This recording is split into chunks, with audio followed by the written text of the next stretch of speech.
Six Storm players score in double figures to forge a second-place tie with Los Angeles in the WNBA standings. Sometimes Sue Bird surprises herself. And just when you think you've seen it all from the 37-year-old Storm star, the ageless point guard produces another jaw-dropping gem like she did in Sunday's 84-70 win over Connecticut. Afterward, a jubilant Bird had difficulty explaining her no-look, over-the-head pass late in the third quarter that connected with Natasha Howard beneath the rim for a layup and a spellbinding fast break finish that sent the 9,307 at Key Arena into a frenzy. "It kind of happens quick," Bird said. "When you do something like that, you look back after and hope the player is where you thought they were going to be, and luckily Natasha was. I kind of knew she was going to be open the way the play unfolded.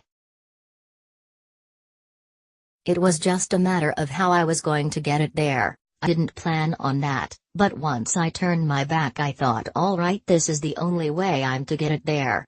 The ball sailed over Connecticut guard Rachel Banham, who couldn't have known what Bird was going to do because Bird wasn't entirely sure.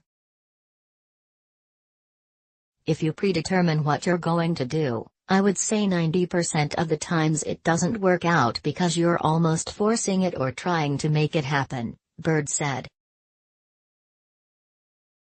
"You just have to let it unfold, and at this point, I've played long enough that you can kind of get a sense and guess what people are going to do and what they're not going to do. I knew if I went towards the left, somebody was going to have to guard me, and once I saw who it was, I knew Natasha was going to be open."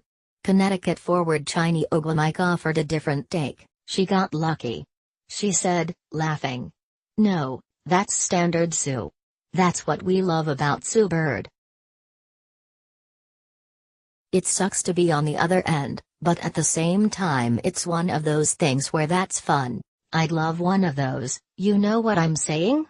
With Bird dishing 9 assists to a season-high 6 players who scored in double figures, the Storm overwhelmed a short-handed Connecticut team without All-Stars Alyssa Thomas and Courtney Williams. "Our offense lends to making the right pass at the right time," said Bird, who was averaging 10 assists over the past 4 games. "And that's really all that I do. I'm not out there necessarily breaking down the defense and making the exciting pass every time. For the most part I'm just the player that is trying to do that right thing at the right time, and when you have offensive threats the way that we do, people who can hit shots, it's going to lend to a lot of assists." Howard scored 6 of her team-high 13 points early as the Storm raced out to a 17-6 lead in the first quarter while holding Connecticut to 3 of 10 shooting. Seattle's offense went cold to start the second and the Storm trailed 32-28 with 4:34 remaining before closing with a 19-3 run. During the spurt, Seattle scored 17 unanswered points and took a 47-35 lead into the break. Connecticut had cut its deficit to 4 points, 51-47, when the Storm put the game away with 17-1 run, which included Bird's no-look flip to Howard, to end the third and go ahead 68-48. The Sun, 9-7, never got closer than 14 points the rest of the way as the Seattle starters spent the fourth quarter on the bench. Storm coach Dan Hughes applauded a defensive effort that held the Sun to 37.5% shooting and didn't allow more than 10 points to a Connecticut starter. Alex Bentley tallied a team-high 15 points for the Sun.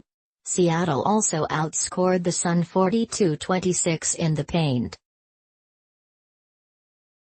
"It's fun to watch us invest ourselves at 2 ends of the floor," Hughes said. "That's why you're able sometimes to get runs, because the defense fed into the offense and back and forth.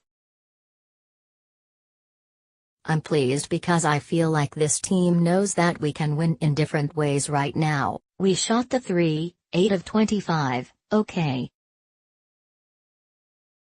We were efficient offensively, but I think we're finding different ways to win, and you like that when your team is more invested in their total game. The Storm received just 11 points from Breanna Stewart, who entered the game leading the WNBA with a 22.6 scoring average. It was her second lowest scoring performance this season.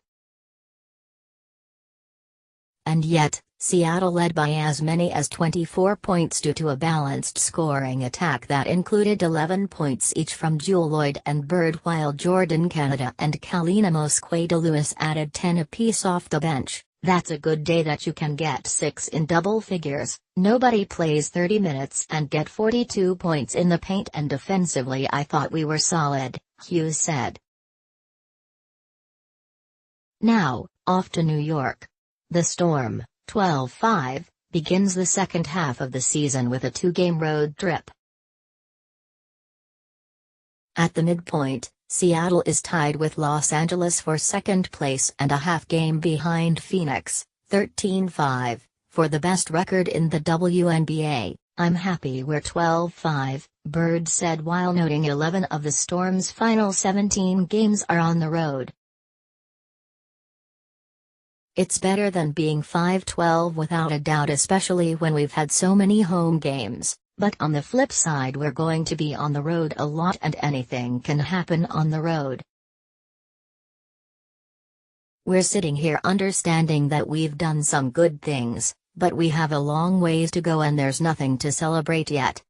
The Storm's 81-72 win over Los Angeles on Thursday at Key Arena was the highest-rated regular-season WNBA game on ESPN2 since 2011. The telecast delivered a 0.4 overnight rating,